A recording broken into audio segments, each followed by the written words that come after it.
this is not a feature that I put in the slide deck, but I think it's something that's really important for us to remember as we're going through all these tools I'm about to show you today. And in particular, we are focusing on tools built within Chrome or within Chromebooks. One of them, though, I just did right then, and I think it's something really important for you to remember. And that is that as much as possible, if we can highlight the tools that are available to our students, that sometimes they actually don't know that they exist. And one of them was that just then when I started the recording, I said that the captions should be in English so that the program that we're using knew what I'm speaking. And down the bottom on your toolbar, you'll see a turn on captions. And if you turn that on, you'll be able to have English captions on your screen as well. So let's get started. This is something that I've sort of massaged and spoken about with quite a few people over quite a few years, and I'm still not completely sure that it's the definition we want to go with, but let's see how we go. So if we're really talking about effective digital learning, I think what we're talking about there is that we're providing an opportunity for students to learn and demonstrate their knowledge and understanding in ways that were not previously available without a digital platform. So I guess the thing that immediately hopefully jumps out to you there might be that maybe not every single type of learning exists with a digital platform. And that digital platforms do provide additional ways to learn, but they do not provide every way to learn. And it's really important for us to know and understand the times and places that we should be using those different tools. I pulled this quote. I know it's a little bit blurry. Google does this thing, and you can search for it. It's called the Future of Education report. There's 3 reports. They do it every few years. And this is by a person by the name of Valerie Hannon, which some of you may have heard about. And what she says is that education should be personal. Learning is a social process. The face-to-face learning space needs to be reinvented to enable the optimal use of time together to collaborate in the fullest possible sense. And I think it's important for us to remember that this is back in, I think this was an article in about 2000 I'm going to say 2021, 22, it's sometime around there. And so obviously these stats aren't current at the moment. But that approximately 77% of classrooms in Australia have special education students. And I did a bit of researching about this time last year using some of the Gen AI engines that we have. And I asked it to tell me on average, how many students am I potentially going to find in my classroom that might have be classified as a special education student? And what it said is it gave me the whole number and said, roughly this is going to equate to 2 to 3 students. What's interesting about that, though, is that that is the number of students that, if we're using an LMS system, that we get the little flag there that says, hey, this student has been identified with a barrier to learning and this is what it is. The reality of the classroom is that we know that there are so many other students in that classroom with barriers to learning, which may be invisible to us, may be invisible to them, in that they don't even know that that exists yet. I'll never forget, I had a student that I taught a while ago, and I noticed that they were reading these books up close all the time. And the same student, had also had really big problems with behavior in the classroom, had been in, high school for just over a year now, and was always known as that naughty kid. And what I noticed is that when they picked up the textbook, that they put it right up to their face. And upon questioning, what we found out is that student actually had glasses. They didn't want to wear them at school because none of the other none of the other students in the class had glasses, and so they used to leave them in their bag. And what was happening there is, of course, that student's learning was impacted by the fact that I guess that wasn't sort of normalized. And so it's really important that we interrogate that. Sonia, I will explain that at the end of the session if that's all good. Beautiful, thank you. I think another important thing that I was speaking to, you can see Candace there, and I'm going to talk about them in just a second. I was speaking to Candace the other day about, this might be a digital tools webinar, but I think it's also important for us to ground ourselves in some general understanding of what's going on. And this picture, I love this picture of equality versus equity. You've probably seen similar things around before, because this talks about, hey, let's make sure that we have the right digital or the right tool with the right individual. See, equality gives every person the same bike. Equity actually makes sure that the tool or the bike is fit for purpose for that individual. And it all comes back to one of our areas of impact from our public education strategy, which says that our education system helps to overcome barriers to learning and empowers all children and young people.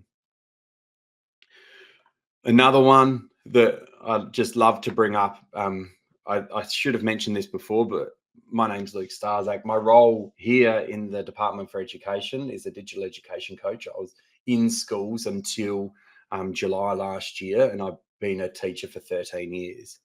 And I love talking about this with schools, that it's not about getting the fanciest tool into the classroom. That's not what good tech integration is. It's making sure that you're aware of all of the options, all the digital tools that exist out there, and making sure that you're able to pick the right strategy or strategies for the lesson or the individual in front of you. When you get the slides, that will be a link to an article that talks about what that good tech integration looks like. What I wanted to do is I just wanted to take an opportunity as part of what I was just talking about, that we have Candace and Jim, and I'm not sure of the other person in the room there, sorry. And they are from the Inclusive Technology Service, or CES. And there's some details on there. Candace, did you want to say anything, or are you not in a position to? I wasn't sure. There we go, perfect. Sure. Yeah, we'll just give a very brief Thank you. information. Yeah, so Candace, Jim, and this is Nick Scrobb. Yeah, we're Inclusive Technology, statewide inclusive education services is where we are at Henley Beach. But what do we offer? And we realise that you can definitely read up what's on the board.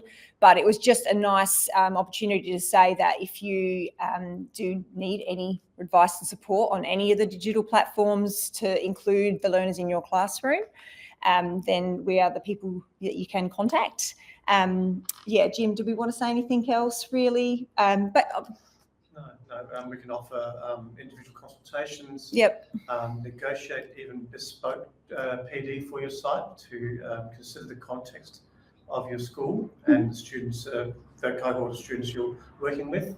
Yep. And of course, we can even support you with anything you've identified. If you've identified a particular technology that you think, as Luke mentioned, is a fit for purpose for students, we can provide that technology and loan it to you from our Assist Technology Loan Library, and give you some induction to get you off the right foot with trialing it with the students. Yeah. And although today we're talking Google, yeah, the technology that you borrow would be Windows machines, but of course there are Google programs on them as well. So thanks, Luke. I think we've shared enough. Perfect, thank you. Contact details there. But people should join our learning community. There's a join code there, so we've got lots of information posted in the Teams community. Beautiful. Thanks so much, guys. Yeah, I just wanted to, I've sort of met Candace and Jim over a couple of different instances, and I just really want to use this opportunity to highlight what they do and what that team does, because there is a wealth of knowledge down there for everyone to access. And one of the real big benefits of that team is they work across multiple platforms. So if you've got Windows machines, but you're using, Google products, or you might be using Chromebooks and using Microsoft products on them, it doesn't matter what it looks like, they're able to help you out. And they've got really good knowledge of lots of different tools that exist out there. And so, yeah, join the learning community on Microsoft Teams, and also reach out to them if you have any further questions, but great people to talk to.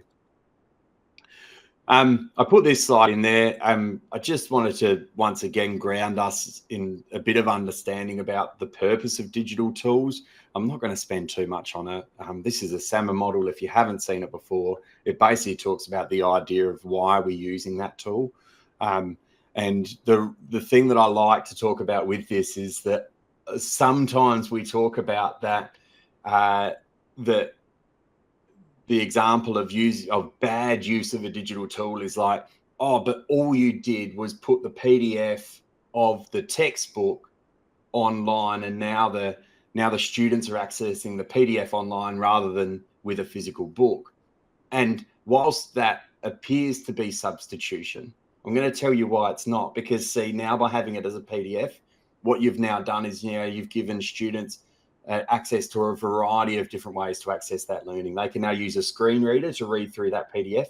They can also use some highlighting technology. They can copy and paste that document into somewhere else and summarize it for them. They could change the layout if they're using a browser, which I'm going to show you, where you can actually, within the Chrome browser, can change your reading mode so it actually filters out all the images. So there's so many different ways that, whilst things seem like that they're just that sort of base level, that they actually do provide some really good access for our students. If you haven't heard of this term before, don't worry. I hadn't heard of it until about 3 years ago, which I felt really bad for, considering I've been teaching for 13 years, which obviously means I hadn't been doing this. But universal design for learning, and we're sort of talking about these 3 categories, and I'm going to try and talk about this throughout today's session. So in terms of engagement, like how can I engage and motivate every student to learn in the classroom? Representation, how does every student learn best? And expression, how can every student show what they've learned? And so lots of the tools I'm about to show you, hopefully you'll see how they sort of meet that.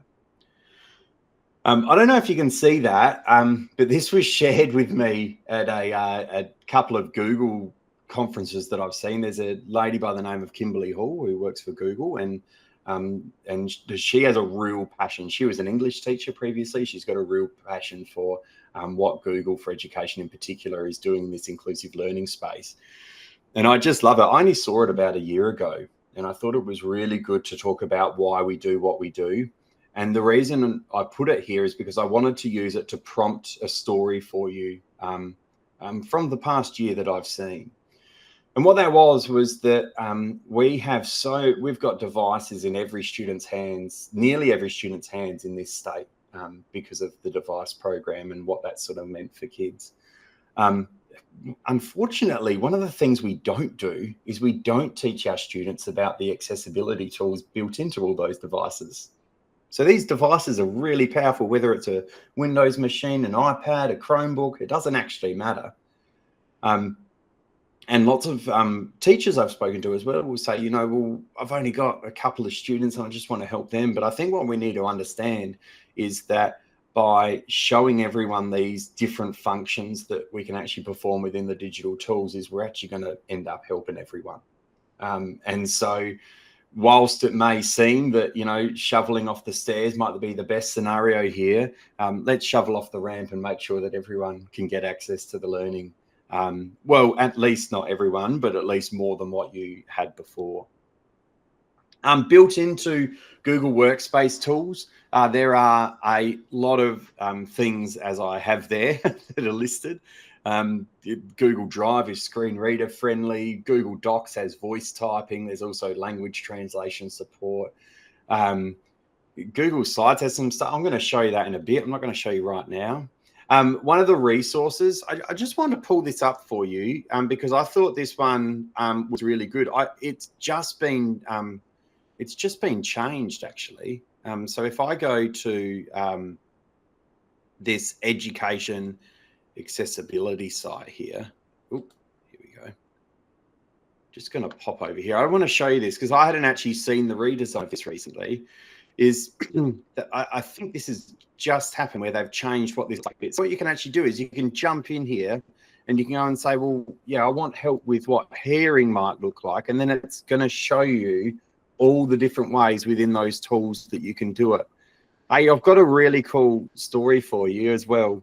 You're going to notice that I like telling stories. So with hearing, I heard that in London they have this, like in the Google office there, they have this, like essentially where all the inclusive tech and assistive tech is generated. If you have Android phones for whatever reason in your classroom, and I know kids aren't allowed Android phones, but you know, as in they aren't allowed phones in the room, but let's say you had Android phones, there is an app out there that is like a directional microphone for Android phones, which means that what it does is it uses the power of AI to amplify the conversation that the student is pointing the phone towards. Like, this sort of stuff just exists out there, and I think it's really, I know that sometimes it can be overwhelming, but you know, I think that was just a really good example of something that's just so simple, where we can, you know, have access to a phone and we can actually use it to amplify the conversation for the student.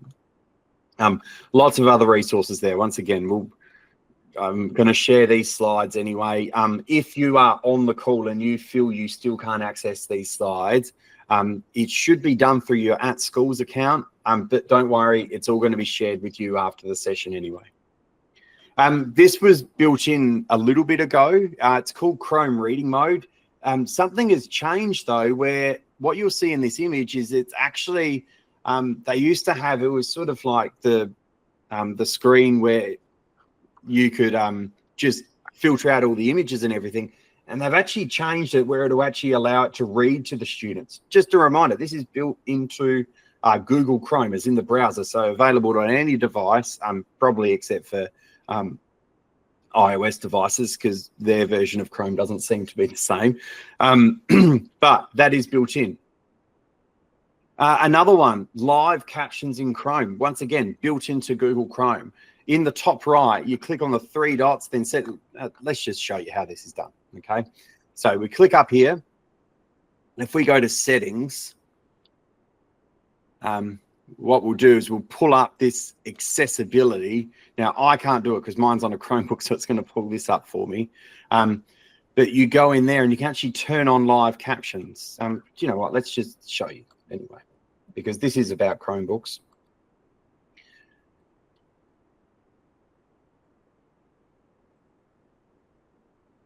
Here we go.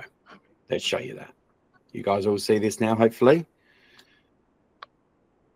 No, not yet, because I broke it. Thanks, Lauren. Let's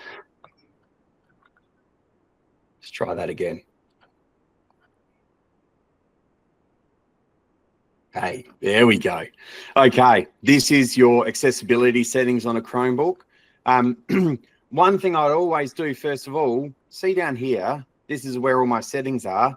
Can you make sure that on every student, now, if you're an IT admin in the room at the moment, just go and turn this on in your admin console. It should be on, because what that does is that now means that every kid has access to accessibility tools really, really easily. Within there, see this live caption one? You can go and turn this on. By the way, on your device you're currently using now, doesn't matter the brand, you can go and do this right now. And what that means is anytime you play a video, and you'll see it here as well, it'll actually do live captioning on your screen. So as long as it's in Google Chrome, it'll work. Really good way to do this. While we're in here, because we may as well just show you things while I'm here. This one was brand new. Now, I'm not going to do a live demo. I've done a live demo of it before, and it's really horrible because it takes over my screen. Built into every Chromebook right now is face control. So this is also existing on some other platforms and other devices, but yeah, you can use your head movements to actually control the mouse cursor. One thing I love about this is down here, you can actually change the action that it's looking for. So I've tested this out myself, and you can make it say that, oh, when I blink, I want it to click, or a student, just imagine like the variety of barriers we might have here. A student might not be able to blink, and so they might, you know, want to move their mouth or smile or something, and then you turn that to the click. So you can actually change what the action is that actually means that the students can click around the screen and that. But once again, Test it out for yourself. One of the biggest things I would say with Chromebooks is grab yourself a student's Chromebook if you don't have one yourself, and just go play with this stuff and just give it a go and see how it works. I had a lot of fun with face control. But as I said, I've done a live demo in a webinar before, and I also struggled to then go and turn it off again. So we're not going to do that right now. So that's your accessibility tool there. We're already getting off track here, so this is fun. The other one that I think's next on my screen is live captions in slides. Every time I show this one, I'm so surprised at the amount of people that don't know this exists. So down in the bottom left, you can go to caption preferences, toggle captions on all the time. Thank you. And it should, it's always funny when you do this and then it doesn't work. Hang on, is this working? That's not working. Where's it going? Come on, put it up the top. I don't know why this isn't working. That's really frustrating. Usually that is showing up the top. But for some reason it is not right now, and I have no idea why not. So that's fun. Let's try and start it again and see if I can get this to work for you. Because these are actually really cool. Like, just think about the amount of times where you're sitting in class and you could just turn the live captions on, and then all of a sudden students can read along in your class and it's still not working. So just pretend that I know what I'm talking about and that works, okay? All right, next one. This has just been added into Google Drive. So what you're now able to do is any video that you put, actually I think it's even audio. It says video there. I'm pretty sure audio works as well. Anything you put in there, you'll now see the option that if you right click on that, you can go to file information and click on manage caption tracks. There will be auto-generated caption tracks for every video you upload. You can also go in there and actually go and edit those caption tracks. So you could go, oh, look, you didn't quite actually get that right. And you can go and change what that caption says now. The other thing is you can edit its name and language, so the language of the captions as well. And also, if you really think it just isn't working, just turn it off for that video so students don't see it and get confused. The other one, I should have shown you this before. Hang on, I actually did this. I was talking to Candace the other day and I was like, oh, do you know what I haven't done all throughout here? I haven't done the alt text on here, but I went and did it in here. So in Google Slides, or actually in any Google product, if you go down to format, oh no, whoops, there it was, and you click on alt text, you can actually go and put this in, which means that when people are using screen readers, they can actually read what your screen, what the image says, because obviously, although I'm about to show you that that's all starting to change with digital tools because they can start to read the image. But yeah, put alt text on. Do you know how I generated this alt text? Because one of the things I was saying was like, I don't want to do this on my own. So I went and put it into an AI engine, gave it the image and said, hey, can you make this alt text for me? How much easier is that? That's pretty simple. So yeah, use alt text on your images so that your students know what's going on if they're using a screen reader. Another one built into Chromebooks is the Screencast app. I have one of these ready to go for you to show you what this is. I love it. When I was teaching, I used to make like these little tutorial videos. Here you go. This is what it looks like. We're not going to play it, but it's built into Chromebooks, which means students have access to it. Just remember that. It's not only teachers, students have access.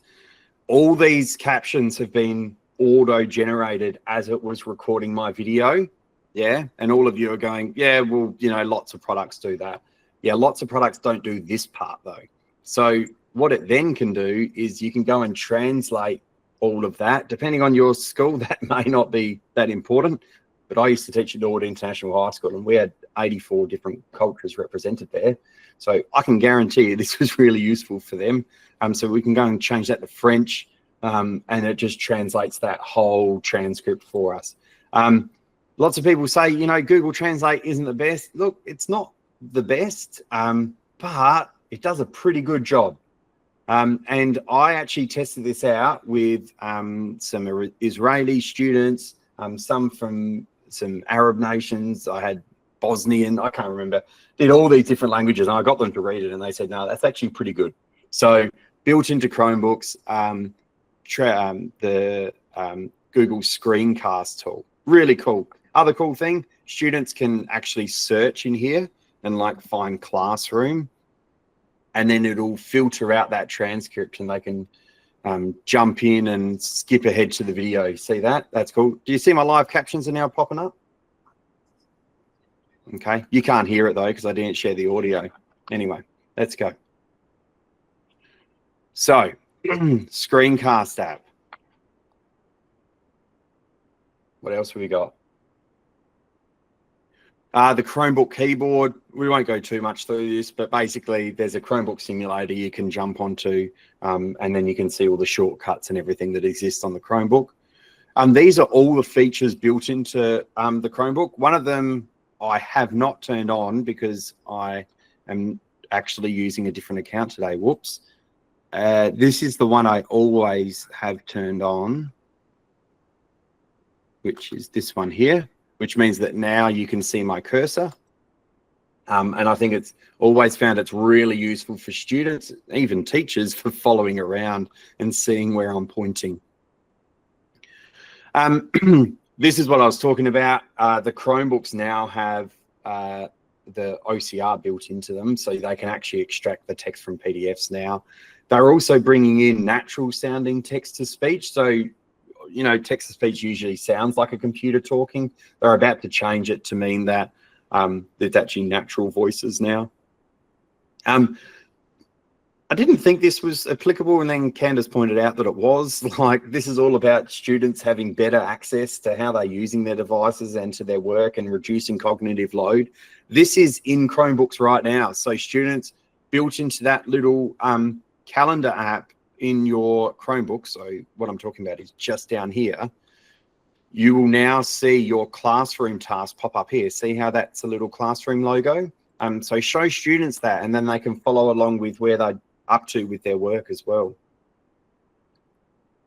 Read and Write's a freemium product. It's like free to a point. It's free for all educators. Speak to the C's team who spoke before, and they'll talk to you about it, and they can even get you some demos for your school if you want this for your students as well. They can also show you a variety of other tools that do similar things. But yeah, really cool tool, free for all educators. Everything actually within, yeah, I've still got Text Help on there. They just changed their name, but you can still search for Text Help and it'll come up. But yeah, jump into there and all those tools. Thanks, Candace. Yeah, perfect. Anything that can support students' organisation, executive functioning is always useful. Thank you. Yeah, Everway, that's what it is. So yeah, go and have a look, Read and Write. Another product that I always found useful as a maths teacher was Equatio as well, which is also run by them. It's really, really good. Lots and lots of tools available within Read and Write, and this is built into Google Chrome as well. You can also use voice to text in Google Docs. So you go into tools on the menu and click voice typing.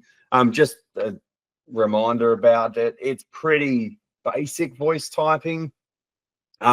It's not really going to do any grammar or punctuation, but also some teachers kind of like that as well, because it allows the student to still go perform that function. So at least the text is on the page and now they can work with it.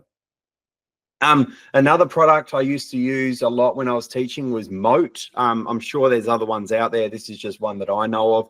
It's really cool. You can add it to your Google Chrome and it'll pop up anytime that you are typing within tools. So I used to use this within commenting. So it won't be on this product, but as in on this account, sorry. But yeah, when you are, you know, when you're commenting, it'll actually pop up in the box. And what you can do is you can go and record a voice recording of, instead of just writing, so students can listen to you talking and giving them feedback. Really, really useful. Once again, a freemium product, so it's like free with just the recording. if you want to pay for it, it also transcribes that for you as well, and students can get both the audio and text feedback. So I was thinking about all of this and putting it all back together and going, well, hang on, I spoke about that UDL stuff at the start. So how can we pull everything that's available to us through Google Chrome and Chromebooks? Okay. What about task sheets? So if we're looking at task sheets, traditionally these task sheets are written descriptions. We could teach the students to use Google Translate to translate all of that text. Like that's, you know, something that we could show them how to do. You know what? You could also use reading mode in Chrome to remove distractions.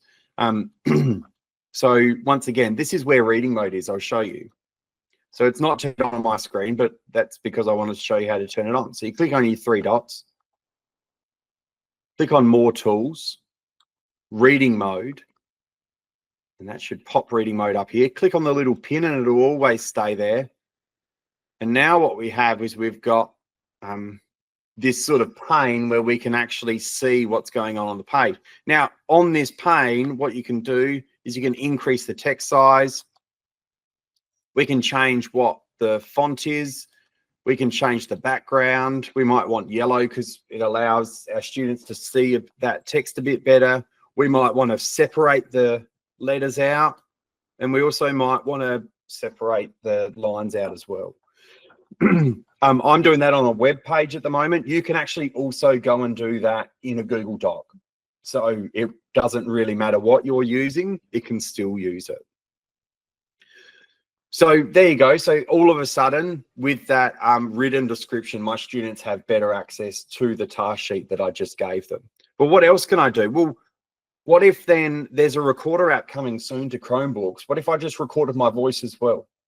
And so while I'm speaking, I could just give a voice recording of the task sheet. Better yet, I could just go and use this brand new app that exists right now. So you guys can find it. It's called Google Vids.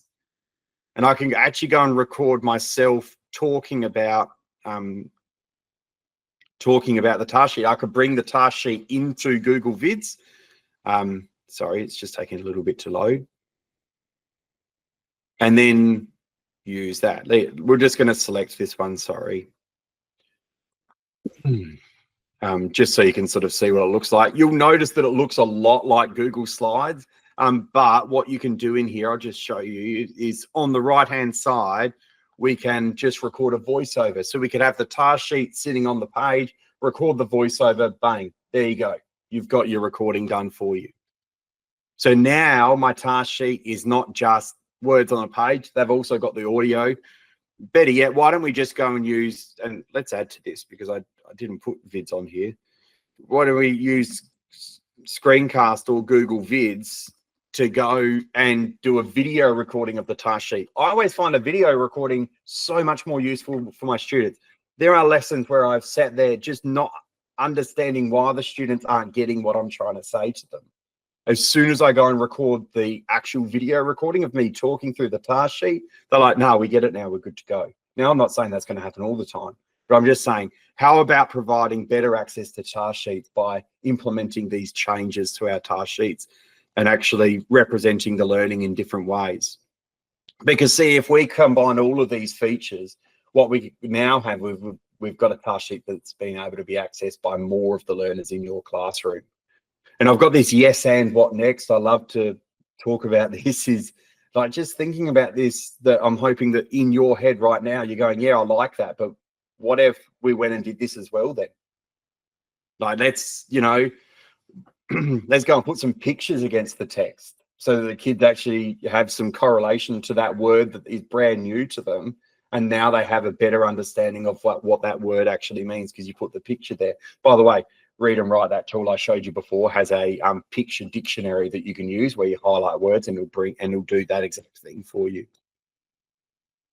What about expression? What about how we're allowing our students to express their understanding in different ways? You know, they could create a video in Screencast or Google Vids. Can't believe I left Google Vids off of here. Or they could record a podcast using Recorder or even Google Vids as well. They create a poster using slides or a diagram of their learning. So many different ways for our students to access that learning.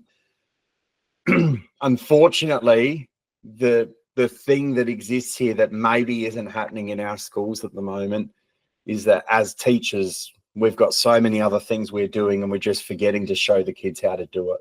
And so that's what I think is really important. And I hope that's the one thing you get out of this is, hey, I'm going to explicitly teach my students a little bit more. And I'm not just going to do it for the kids who I had to write that one plan for.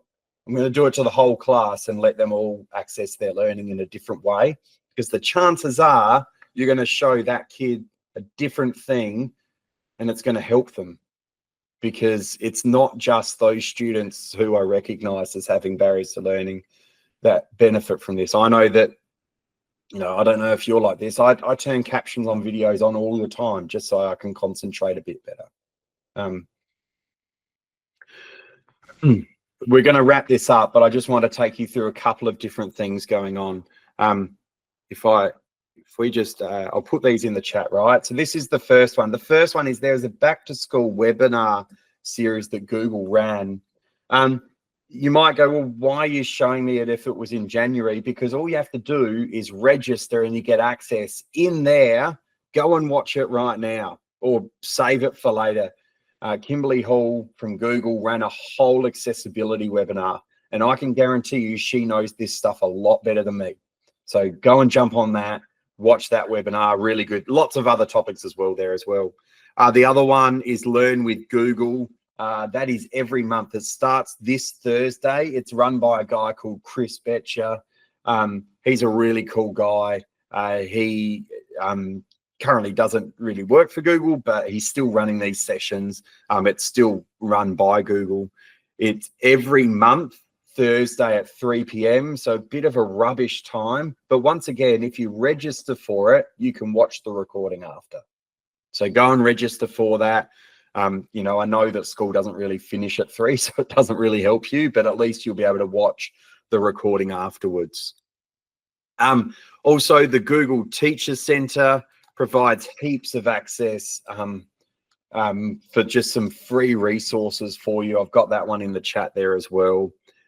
Heaps of resources available around all the different Google products that exist, and it's all free. Make sure you log in and it'll track your progress as well. And then you can chuck it into your TRB. You can actually put the hours in there because it starts to track what you're doing. Heaps more information from us, guys. You obviously found this training, but just so you know, if you go to Explore on Plink and then go to Digital Skills in the menu, you'll jump into the Digital Skills training. There's so much more in there.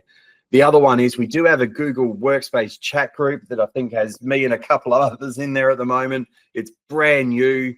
Go and jump in there. Once again, your issue is going to be if you're not using your @schools account. By the way, everyone has one. If you're in the Department for Education, you do have one. Your school just might be using your own email account.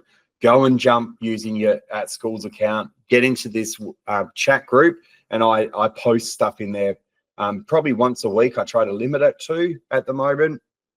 But what I'd really love is, everyone on this call to actually be chatting within there, because there's plenty of chats that exist for IT managers and the like, but not much that exists around this whole Google ecosystem, which you've obviously joined today for a reason. Hey, that's all from me. It's 4:30 on the dot. You all want to get home. Thank you so much for joining me today. I hope that you picked up something out of this. I'm going to stop the recording now. Feel free to shoot off, or